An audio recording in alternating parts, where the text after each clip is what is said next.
When we need to send an email to a lot of people, entering each email address one by one can be time-consuming.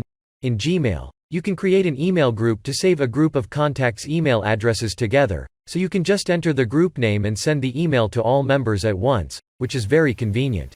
Here are the steps to create an email group in Gmail. Click the Google Apps icon in the top left corner and select Contacts.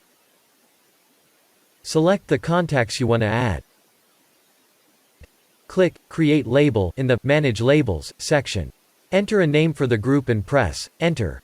You can use any name to label your group, such as family, friends, or colleagues. Click the Save button in the top right corner. If you want to add new contacts to an existing group, simply drag and drop them into the group. Now, you have successfully created an email group.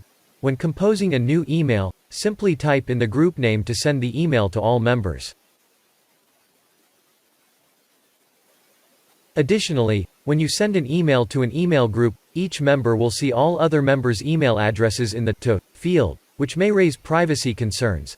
Therefore, if you need to protect members' privacy, you can add the email group in the BCC field so that each member will only see their own email address and not other members' email addresses. To learn more about how to use Gmail, please follow BART Solutions.